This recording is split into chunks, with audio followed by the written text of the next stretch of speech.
Friends, இப்போ இறால் பிரியாணி செய்ய போகிறோம் இல்லையா? அதுக்கு வந்து நான் 1/2 கிலோ இறால் எடுத்திருக்கேன். அதை நல்லா க்ளீன் பண்ணி சுத்தம் பண்ணி வச்சுட்டேன்.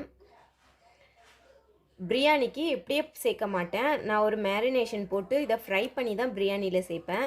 அந்த மேரினேஷனில் என்னென்ன சேர்க்கலான்றதை பார்க்கலாம். 2 டீஸ்பூன் அளவுக்கு பிரியாணி மசாலா, 1 டீஸ்பூன் அளவுக்கு சில்லி பவுடர், 1/2 டீஸ்பூன் அளவுக்கு மஞ்சள் தூள், 1/2 டீஸ்பூன் கரம் மசாலா, 1 டீஸ்பூன் இஞ்சி பூண்டு விழுது, 1/2 டீஸ்பூன் உப்பு. இந்த உப்பு வந்து இந்த இறாலுக்கு மட்டும், பிரியாணிக்கு அப்போ செய்யும்போது சேர்த்துக்கலாம். கொஞ்சம் லெமன் ஜூஸ். இது எல்லாத்தையும் ஒன்றா மிக்ஸ் பண்ணி இறாலில் கலந்து வச்சுக்கலாம்.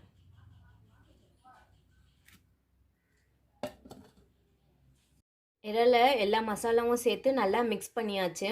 இது அப்படியே ஒரு 1/2 அன் ஹவருக்கு நல்லா ஊறட்டும். அதுக்கப்புறம் பார்க்கலாம். ஃப்ரெண்ட்ஸ், பிரியாணிக்கு வந்து எறா மசால் போட்டு வச்சுருந்தோம் இல்லையா? இப்போ அதை ஃப்ரை பண்ணிக்கலாம். அதுக்கு ஒரு தோசைக்கல் வச்சுட்டேன். அடுப்பை பற்ற வச்சு தோசைக்கல் வச்சாச்சு. இப்போ இதில் எண்ணெய் கொஞ்சம் சேர்த்துக்கலாம். இதில் அந்த ஊற வச்சுருக்க எறாவை ஃப்ரை பண்ணி எடுத்துக்கலாம்.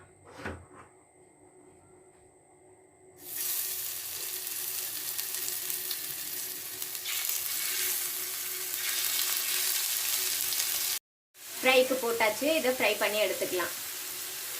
வந்து நல்லா சாஃப்டாக ஃப்ரை ஆகிடுச்சு. இப்போ இதை ஒரு கிண்ணத்தில் எடுத்து வச்சுக்கலாம்.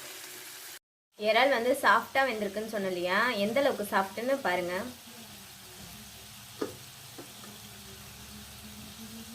பாருங்கள், இந்த அளவுக்கு இறாவும் நல்லா ஃப்ரை பண்ணியாச்சு. இப்போ இதை எடுத்துடலாம்.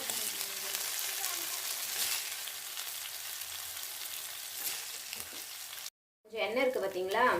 இதுலேயே ஒரு குடமிளகா அரிஞ்சு வச்சுருக்கேன், அதையும் சேர்த்துக்கலாம்.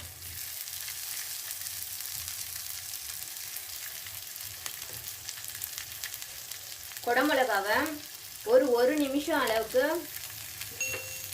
ஃப்ரை பண்ணி எடுத்துடலாம். ரொம்பலாம் வந்து ஃப்ரை பண்ணக்கூடாது. 1 நிமிஷம்.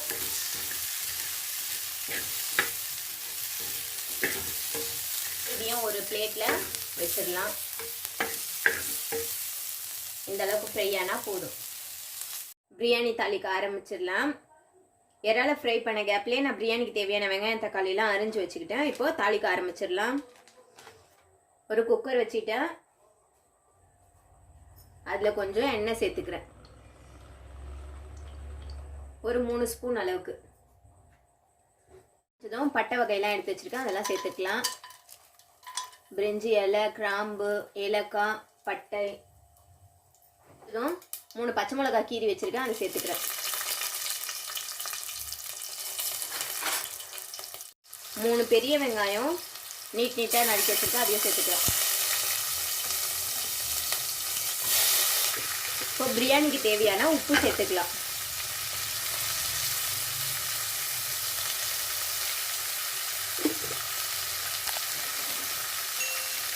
வெங்காயம் நல்லா வதங்கி வரட்டும், டைம் கொடுக்கலாம். இப்போ வெங்காயம் வதங்கியாச்சு. இஞ்சி பூண்டு பேஸ்ட்டு ஒரு 1/2 ஸ்பூன் அளவுக்கு சேர்த்துக்கிறேன்.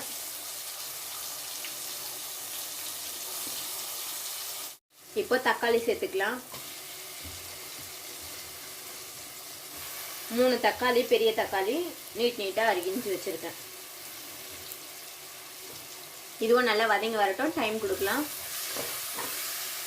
தக்காளி வதங்கியாச்சு. இப்போது புதினா கொத்தமல்லி ஒரு பிடி சேர்த்துக்கிறேன்.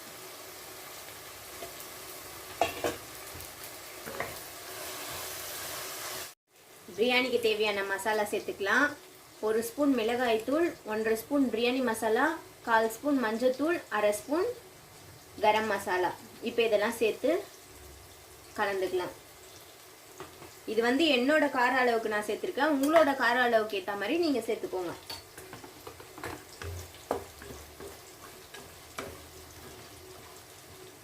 இந்த டம்ளரில் 1.25 டம்ளர் அளவுக்கு அரிசி எடுத்திருக்கேன். இதில் 2 டம்ளர் அளவுக்கு தண்ணி சேர்த்துக்கலாம். அரிசி வந்து 20 நிமிஷமாக ஊற வச்சு வடிகட்டி வச்சுருக்கேன். 2 டம்ளர் அளவுக்கு தண்ணி சேர்த்துக்கலாம்.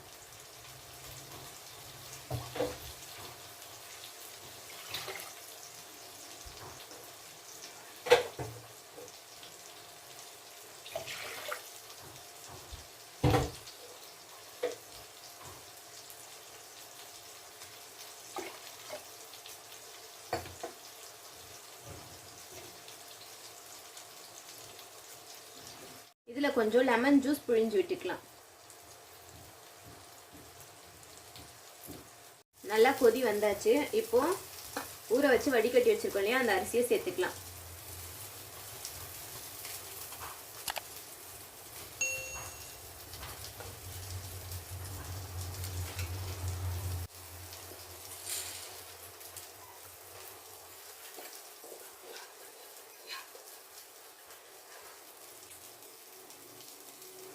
ஒரு கிளறிட்டு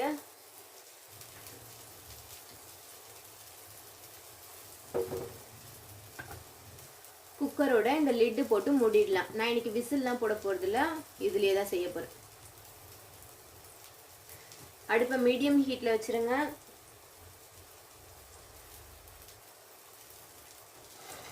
இந்த லிட்ல இங்க கொஞ்சம் ஓப்பன் இருக்கும், அங்க ஏர் போகக்கூடாதுன்றதுக்காக கொஞ்சமா அதுல புளி வச்சுக்கிறேன், ஏர் போகாது.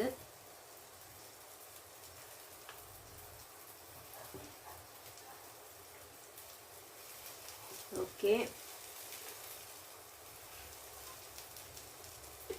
ஒரு 15 நிமிஷம் கழிச்சு வந்து பார்க்கலாம் சாப்பாடு எந்த அளவுக்கு வெந்திருக்குன்ட்டு. கரெக்டாக 15 நிமிஷம் ஆயிடுச்சு. சாப்பாடு இன்னும் கொஞ்சம் வேகணும். நல்லா 3/4 பதம் வெந்தாச்சு, இன்னும் கொஞ்சம் தான் வேகணும். அதுக்குள்ள நம்ம ஃப்ரை பண்ணி வச்சிருக்கோம் இல்லையா இறால், மசாலா தடவி, அந்த இறால் எல்லாத்தையும் இந்த சாப்பாட்டில் சேர்த்துக்கலாம். நம்ம எப்பவுமே இறால் அப்படியே போட்டு செய்யறதை விட இந்த மாதிரி ஃப்ரை பண்ணிட்டு போட்டு செஞ்சு பாருங்க, இது சூப்பர் டேஸ்டா இருக்கும். இறால்லையும் நல்லா மசாலாலாம் இறங்கி நல்லா இருக்கும்.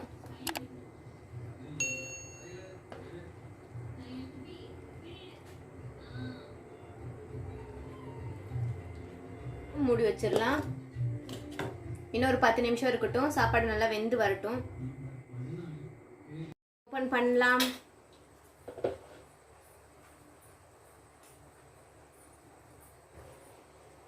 சாப்பாடு நல்லா வெந்தாச்சு.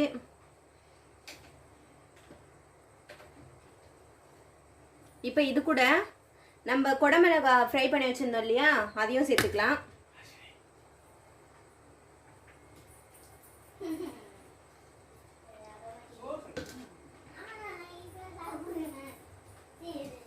புதினா இலை வச்சிருக்கேன், அதையும் சேர்த்துக்கலாம்.